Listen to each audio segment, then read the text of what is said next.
ሰላም ጤና ይስጥልን ክብራትና ክብራን አድማጭ ተመልካቾች እንደምን አላችሁ እንደምን ስቆያችሁ። በተለመደው መሰረት የሰዓቱን አጫጭር በርከት ያሉ መረጃዎች ይዘን መጥተናል።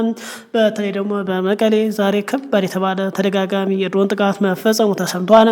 በወሎ የፋኖና የትግራይ ኃይሎች በጋራ ባደረጉት ውጊያ በርካታ ድል በመቀዳጀታቸውና እንዲሁም ከተሞችን መቆጣጠራቸው ተከትሏል ወደ ደሴ እያመሩ እንደሆነ እየተነገረ ይገኛል።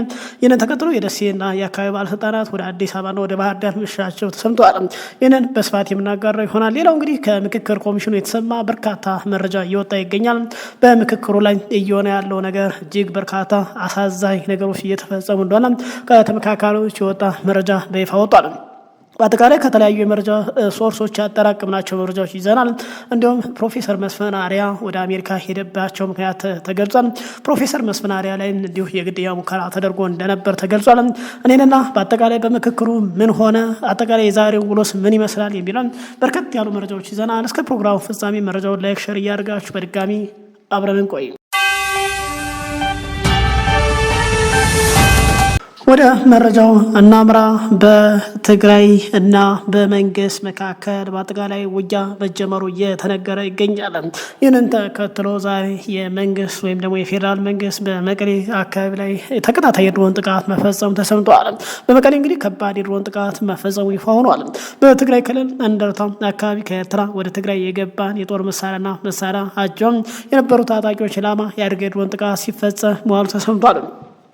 ትናንት ምሽትና ዛሬ ማለዳ በተካሄደው በዚህ ጥቃት የጦር መሳሪያ በጫኑ መኪኖችና በተሰበሰቡ ታጣቂዎች ላይ ከፍተኛ ጉዳት አድርሷል ተብሏል። ጥቃቱን ተከትሎ የተከሰተው የመሳሪያና ተኳሽ ፍንዳታ ለረጅም ሰዓት ሲሰማ እንደነበር ተገልጿል። በጥቃቱ የደረሰው የጉዳት መጠን እስካሁን እንግዲህ አልታወቀም። የፌዴራል መንግስት እስካሁን በፊት በሸረሪና በራያ በኩል የህወሓት ታጣቂዎች ኢላማ ያደረገ ጥቃት በተደጋጋሚ መፈጸሙ ተገልጿል። ሌላው እንግዲህ በመቅደላና ተንታ ደለንታ የፋኖና የትግራይ ኃይሎች በጋራ ዛሬ ድል መቀዳጀታቸውን ይፋ አድርገዋል። በተለይ ዛሬ ነሐሴ 12 ቀን 2011 ዓ.ም ከጠዋት ጀምሮ በደቡብ ወሎ ዞን መቅደላ ተንታና ደለንታ በነዋሪዎች ከባድ ነበር የተባለ የተኩስ ልውውጥ በመንግስት የጸጥታ ኃይሎችና በታጣቂዎች ሲደረግ እንደነበር ተገልጿል። የህወሓት ታጣቂዎች ጭምር የተሳተፉበት በተባለው ግጭት 70 የሚሆኑ የመንግስት ኃይሎች ህይወታቸው ማለፉ እና ታጣቂዎችን በርካታ ጉዳት ተስተናግዷል ተብሏል። 62 ደግሞ የመንግስት ኃይሎች ቆስለው ሆስፒታል ገብተዋል ተብሏል። ከሰሞኑ እንግዲህ የህወሓት ታጣቂ በመርሳም አድርገው ሌሊት ወደ ደላንታና አካባቢ በመንቀሳቀሳቸው የሚገልጽ መረጃ ይፋ ሲሆን እንደነበር ይታወሳል። መቅደላ ወረዳ ማሻ ከተማ እንግዲህ ዛሬ በፋኖ ጥምር ጦር መያዟም ተገልጿል። በርካታ የቡድንና የግል መሳሪያዎች ከመንግስት ኃይሎችም በማረካቸውን ፋኖ በመረጃ ተደግፎ ይፋ አድርጓል።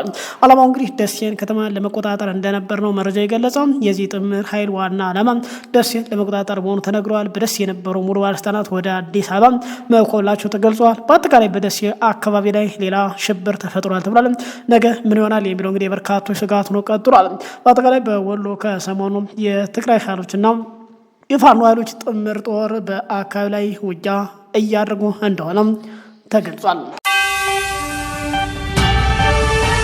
ሌላው እንግዲህ ከምክክር ኮሚሽን በርካቶችን እያስተዛዘበና እያነጋገረ ያለ መረጃ እየወጣ ይገኛል። ምክክሩ እንግዲህ በፍጥነት እንዲያልቅ በጠቅላይ ሚኒስትሩ ወይም በብልጽግና ትእዛዝ በፍጥነት እንዲያልቅ ትእዛዝ ወርዷል ተብሏል። በአጠቃላይ በ34ኛ ቀኑ ምክክሩ ላይ ምን ተካሄደ፣ እንደውም ፕሮፌሰር መስፍን አርአያ ላይ የግድያ ሙከራ ተደርጎ እንደነበር መረጃ ወጥቷል። በአጠቃላይ እስኪ ምን ተካሄደ የሚለውን እንመልከት። 34ኛ ቀኑን በያዘው ሀገር አቀፍ የምክክር ጉባኤ ላይ በአጀንዳዎች ላይ ውሳኔ እየተሰጠ ያለው የድምፅ አሰጣጥ ስርዓትን በተከተለም አግባብ አለመሆኑ 3 የጉባኤ ተሳታፊዎች ለኢትዮጵያ ኢንሳይደር በዛሬው ወቅት ገልጸዋል። በጉባኤው ላይ በማመካከርና በታዛቢነት እየተሳተፉ ያሉ 2 ግለሰቦች ይህንን አረጋግጠዋል ሲል ዛሬ ዘግቧል። የኢትዮጵያ ሀገራዊ ምክክር ኮሚሽን ያዘጋጀው ሰነድ በአጀንዳዎች ላይ ውሳኔ የሚደረሰው በየደረጃው ያሉ ተሳታፊዎች ከ70 እስከ 75 በመቶ ድጋፍ ሲሰጡ እንደሆነ ተቀምጧል። ኮሚሽኑ የዘረጋው የውሳኔ አሰጣጥ ስርዓት ግን እስካሁን በየደረጃው ባሉ የቡድን ምክክሮች ላይ ተግባራዊ እየተደረገ አለመሆኑ በተለያዩ አጀንዳዎች ላይ እየተመካከሩ የሚገኙ ተሳታፊዎች ቅሬታ እያቀረቡ ይገኛሉ። የፌዴራል ከተሞችን በሚመለከት አጀንዳ ሰለም ሲመካከር የቆዩት የወለኔ ህዝቦች ዲሞክራሲ ፓርቲ ተወካይ ኮሎኔል አለማየሁ ኃይሌ እርሳቸው በነበሩበት ቡድን የጸደቀው ሀሳብ በድምጽ ብልጫ ሳይሆን በመግባባት እንደነበር ለኢትዮጵያ ኢንሳይደርም ዛሬ አብራርተዋል። የፌዴራል ከተሞችን የሚመለከተው አጀንዳ ሀገራዊ ምክክር ጉባኤ ከተጀመረ ሐምሌ 8 2010 ጀምሮ ውዝግብና አለመግባባት ከፈጠሩ ጉዳዮች በዋነኛነት የሚጠቀስ ነው ሲሉ ገልጿል። በዚህ አጀንዳ ስር የአዲስ አበባና የድሬዳዋ ከተማዎች ጉዳይ ለምክክር ቢቀርብም ከፍተኛ መነጋገሪያ ሆኖ የሰነበተውና ለግጭት የጋበዘው የአዲስ አበባ ከተማ ጉዳይ ነው ብሏል። እሳቸው በነበሩበት ቡድን አዲስ አበባ የፌዴራል መቀመጫ ትሁን የሚለው ሀሳብ ያብላጫውን ድጋፍ ማግኘቱን የገለጹት ኮሎኔል አለማየሁ እሳቸውን ጨምሮ አዲስ አበባ የኦሮሚያ ክልል መቀመጫ መሆን አለባት ያለው ተመካካሪዎች ሀሳብ በልዩነት መያዙን አስረድተዋል። በቡድናቸው የጸደቀው ሀሳብ በድምፅ አሰጣጥ ስርዓት የተከናወነ መሆኑን የተጠየቁት ኮሎኔል አለማየሁ ድምፅ ብልጫ አልተደረገም ብሏል። መግባባቱ እጅ በማውጣት ሳይሆን በአጠቃላይ ሁኔታና ከፊርማዎች አንጻር ግምት በመውሰድ የተደረገ ነው ሲሉ ምላሽ ሰጥቷል። ክልሎች እንግዲህ ቅርቃር ውስጥ የሚከቱ ጉዳዮች ካሉ የክልል ተወካይ ጉባኤ እንዲመለከተው ያስታወሱት እንግዲህ ተመካካሪው የድምፅ አሰጣጥ የሚኖረው ይህ ሁሉ ከተጠናቀቀ በኋላ ይመስለኛል ሲሉ ግምታቸውን አስቀምጧል። ሌላው እንግዲህ ከሁሉም ክልሎች ከአዲስ አበባ፣ ድሬዳዋ ከተማ አስተዳደሮች እንዲሁም ከፌዴራል ተቋማት የተውጣጡ 336 አባላት ያሉት የክልል ተወካይ ጉባኤ አከራካሪ ጉዳዮች በልዩ ሁኔታ እንዲወስን ወይም ደግሞ እንዲያዝር ታስቦ የተቋቋመ ነበር። ይሁን እንጂ ይህ የስብስብ አጠቃላይ አሁን ከጥቅም ውጭ ሆኗል ተብሏል። ይህ ጉባኤ ከተቋቋመ 2 ሳምንት ይሞላው ሀገራዊ ምክክር ኮሚሽን የዘረጋው የውሳኔ አሰጣጥ ስርዓቱ ባለመተግበሩ ምክንያቱም እስካሁን ወደ ስራ እንዳልገባ መገንዘብ ተችሏል። በሀገራዊ ምክክር ጉባኤ የድምፅ አሰጣጥ ስርዓት እስካሁን እንግዲህ ተግባራዊ አለመደረጉን በመንግስት አደረጃጀት አጀንዳ ላይ የተሳተፉና ተመካካሪዎች አረጋግጧል። ሌላው እንግዲህ አጠቃላይ የምክክር ኮሚሽን ህጎች ከሞላ ጎደል ተሽረው መንግስት በሰጠው አቅጣጫ መዘወሩ ወይም መቀየሩ ይፋ ሆኗል። አስተያየትም ሆነ ሌላ ውይይት ሳይደረግ ተስማምተናል ተብሎ ቀጣ የሃይማኖት አባቶች ገብተው ድንገት ወደ ምርቃት ነው የተሄደው ሲሉ ተመካካሪዎች ሂደቱን ገልጸዋል። በአጠቃላይ በተለያየ ውይይት ላይ ስምምነት ላይ ሳይደረስም በድንገት በውይይቱ ላይ የሃይማኖት አባት የተባሉ የተሾሙ አሉ። እነሱ በድንገት ይመጡና መሀል ላይ ጸሎት ያደርጋሉ። ከዛም ጉባኤው ይዘጋል። በቃ ተስማማን ተብሎ ያለ ፊርማ ይጠናቀቃል። እጅግ አሳዛኝ ነገር እየተፈጸመ ነው ብሏል። አጠቃላይ እንግዲህ ምክክሩ ላይ የሆነ ያለው ነገር ግን ግራ የሚያጋባ መሆኑን ተመካካሪዎች ገልጸዋል። ስማቸው እንዳይገለጽ የጠየቁ እኚሁ ተመካካሪ እርሳቸውን ጨምሮ በርካታ ሰዎች በመንግስት አደረጃጀት አጀንዳ ቃለ ጉባኤ ላይ ፊርማቸው አለማኖራቸውን ገልጿል። እኔ ሲጀመር 10 አባላት ካሉት ቡድን በኋላ አልፈረሙም ብሏል። በ50ዎችም በ250 ውሳኔ አልስማማም ሲሉ በተለያዩ ደረጃዎች ባሉ የስራ ቡድኖች ያለሁበትንም ሂደት አስረድተዋል። በተመሳሳይ አጀንዳ ላይ የተሳተፉ ሌላ ተመካካሪ እርሳቸው በነበሩበት ቡድን ወደ ድምፅ አሰጣጥ አለመገባቱን እማኝነታቸውን ሰጥተዋል። በድምፅ ብልጫ ማሸነፍ ቅሬታ ሊፈጥር ስለሚችል ኮሚሽኑ ውሳኔ ሰጭ ሳይሆን ሀሳብ አዋጭ መሆኑም መንግስት ለራሱ ሲል የጠራው በመሆኑ ይተገብረዋል የሚል መግባባት ተፈጥሯል ሲሉ የነበረው ሂደት አሳዛኝ ሲሉ ገልጹታል። ሌላው እንግዲህ በሀገር አቀፍ የምክክር ጉባኤ ላይ የታዛቢነት ሚናቸው እየተወጡ የሚገኙት የኢትዮጵያ ሰብአዊ መብት ጉባኤ ኢሰመጎ ዋና ዳይሬክተር አቶ ተስፋዬ ገመቹ የድምፅ አሰጣጥ ስርዓቱን ተግባራዊ ያልሆነበት ምክንያት ለኢትዮጵያ ኢንሳይደር አብራርተዋል። አቶ ተስፋዬ ስምምነት ላይ መድረስ ከተቻለ ድምፅ አያስፈልግም፣ ስለዚህ በተቻለ መጠን ጥረት እየተደረገ ያለው ሁሉም ነገር በስምምነት እንዲያልቅ ነው ሲሉ ገልጿል። እስካሁን ቅርቃር ውስጥ ሊከትት የሚችል ጉዳይ አልገጠመም ሲሉ ገልጿል። ይህ ማለት ግን የማያግባባ ጽንፍ የወጣ አጀንዳ የሉም ማለት አይደለም። ነገር ግን እነዚህ ጽንፍ የሆኑ አጀንዳዎች የባለሙያ ቡድን የሁለቱም ወገኖች እንግዲህ በማግባባት ወደ መሀል እያመጣናቸው ስለሆነ ግጭቶች እንዳይፈጠሩ አድርጓል ሲሉም የኢሰመኮ ዋና ዳይሬክተር በሂደት የታዘቡትን አስረድተዋል። ሌላው እንግዲህ በምክክር ጉባኤ ወደ ድምፅ ከማምራት ይልቅ 2 ጽንፍ የያዙ አካላትን ሲያስታርቁም የሚችሉ አማካይ ሀሳቦች ማምጣት እንደሚመረጥ የገለጹት አቶ ተስፋዬ ወደ ድምፅ መሄድ በአንዳንድ ጉዳዮች ላይ መዘዙ ጥሩ ላይሆን ይችላል ብለዋል። ድምፅ መስጠት ወይም ቮቲንግ ከመጣ አንዳንድ ያልተፈለገ ውጤትም ሊያመጣ ይችላል ሲሉም አክለዋል። የኢትዮጵያ ሀገራዊ ምክክር ኮሚሽን ዋና ተልዕኮ ምክረ ሀሳብ ማቅረብ መሆኑን የጠቀሱት የኢሰመኮ ዋና ዳይሬክተር የሚቀርቡት ምክረ ሀሳቦች አንዳንዶች ወደ ህግ፣ አንዳንዶች ወደ ፖሊሲ፣ ሌሎች ደግሞ ወደ ህገ መንግስት ማሻሻያ ሊያመሩ ይችላሉ ብሏል። ይህ እንግዲህ በሂደት ታይቶ መጨረሻው ላይ የሚታወቅ ይሆናል፣ ወደ ህዝብ ውሳኔ የሚሄድ ይኖራል ሲሉ እንግዲህ ከምክክር ጉባኤ የሚጠበቀውን ውጤት አስገንዝበዋል። ሌላው እንግዲህ በምክክር ጉባኤ ሁሉንም የውሳኔ ሂደቶችም አልፈው ለጠቅላላ ጉባኤ ከቀረቡ በኋላ ጠንካራ ተቃውሞ የሚያጋጥማቸው አጀንዳዎችም ወደ ህዝብ ውሳኔ ሊመሩ እንደሚችሉ ኮሚሽኑ ባዘጋጀው ውሳኔ አሰጣጥ ስርዓት ላይ ተቀምጧል። ይህ ሰነድ በምክክር ጉባኤ ያልተፈቱ ጉዳዮችም በህዝብ ውሳኔ እንዲፈቱ ተሳታፊዎች ከጠየቁ ይህ አማራጭ ተግባራዊ እንደሚደረግ ይገለጻል። በዚሁ ሰነድ ላይ ለምክክር በቀረበ አጀንዳ ላይ 75% ስምምነት ላይ መድረስ ካልተቻለም ድጋፍ ወደ 70% ዝቅ እንዲል እንደሚደረግም፣ ይህም እንግዲህ ካልተሳካ ግን ጉዳዩ ውድቅ እንደሚሆን ተገልጿል። በመቶ ተሰልቶ እንግዲህ የተቀመጠው የድምፅ አሰጣጥ ስርዓት እስካሁን ተግባራዊ አንድም ቦታ ለመደረጉም በተመለከተ የተጠየቁት ያነጋገራቸው አንድ የጉባኤ አማካሪ ለጊዜው በሰነዱ መሰረትም ድምፅ እየሰጡ መሄድ አስፈላጊ ሆኖ አልተገኘም ሲሉ ምላሽ ሰጥቷል። ሌላው እንግዲህ እየተደረገው አብዛኛው ጉዳይ በስምነት እየተደረገ በመሆኑ ምክንያት እንደሆነ አማካሪው ገልጿል። በአጀንዳው ላይ የተንጸባረቁ ልዩነቶች በቃለ ጉባኤ የተያዙ መሆናቸውን የሚጠቅሱት እኚሁ ተመካካሪ ወይም አመካካሪ የሚጣል ሀሳብ የለም ሲሉ ይህንን በተመለከተ ስጋት ለገባቸው ወገኖች ማረጋገጫ ለመስጠት ሞክረዋል። በተለይ በአጀንዳዎች ላይ የሚሰጡ ውሳኔዎች በድምፅ አስተያየት ማሳለፍ ሂደቱ አስቸጋሪ እንደሚያደርገው የሚወግቱት አመካካሪም ስምምነት ላይ ባልተደረሰባቸው ጥቂት ጉዳዮች ወደ ድምፅ ከመግባት ይልቅ ሁሉንም ሀሳቦች አካቶ ምክረ ሀሳብ ማቅረብ የተሻለ አካሄድ ሲሉ ገልጸውታል። በይፋ ከተከፈተ አንድ ወር በተሻገሩ ሀገራዊ ምክክር ጉባኤ ለአንድ ሳምንት ያህል ሲከናወኑ የቆየው በአጀንዳዎች ላይ የተሰጡ ሀሳቦች የማናበብ እና ወጥ የሆነ ምክረ ሀሳብ የማደራጅ ስራ በተለይ ደግሞ ከትናንት በፊት ትናንት ሰኞ ነሐሴ 11 2018 ዓ.ም መጠናቀቁ ተገልጿል። ይህን ስራ ሲያከናውኑ የቆዩት 120 የሚሆኑ የጋራ ማረጋገጫ ቡድኖች ናቸው። በትናንትናው ዕለት ግን ከሰዓት ከ10 ሰዓት ጀምሮ ሁሉም ተመካካሪ በየቡድናቸው ሆነም ተጠናክሮ በቀረበው አጀንዳ ላይ አስተያየት እንዲሰጡበት ተደርጓል። የአጀንዳ አደራጆች የመጨረሻ ምክረ ሀሳቦች ዛሬ እንግዲህ ዛሬ ማለት ነው በ12 ከሰዓት ጀምሮ ተመካካሪ ያቀርባል ተብሎ ቢጠበቅም ሳይሳካ ቀርቷል ተብሏል። ሌላው እንግዲህ ያለፉት ቀናት የምክክር ጉባኤ ውሎች በተመለከተ በትናንትናው ዕለት መግለጫ የሰጡት የኢትዮጵያ ሀገራዊ ምክክር ኮሚሽን ምክትል ዋና ኮሚሽነር ሂሩት ገብረስላሴ የተጠናከሩት ምክረ ሀሳቦችም በአጠቃላይ በነገው በዛሬው ዕለት እንግዲህ ለ4,000 ጉባኤተኞችም እንደሚቀርብ አስታውቀው ነበር። ይሁን እንጂ እንዳልቀረበ እየተነገረ ነው። ጉባኤው የሚቀርቡለትን አጀንዳዎች ያጸድቃል ተብሎ የሚጠበቅ ቢሆንም እስካሁን ስምምነት ባልተደረሰባቸው ጉዳይ እጣ ፈንታ ዙሪያ ምን አይነት እርምጃ እንደሚወስድ እንግዲህ እስካሁን በይፋ የተገለጸ ነገር የለም። ሌላው እንግዲህ መነጋገሪያ ሆኖ የቀጠለው የአዲስ አበባ ጉዳይ ነው። የጋራ ማረጋገጫ ቡድን የፌዴራል ከተሞች ጉዳይን እየመከረበት ለሚገኘው የስራ ቡድን ያናበበው ምክረ ሀሳብ ያቀረበ ሲሆን የአዲስ አበባ ሕጋዊ አቋም ጉዳይ አሁንም 2 አማራጭ ምክረ ሀሳቦች ይዘው መቅረቡን ምንጮች ገልጿል።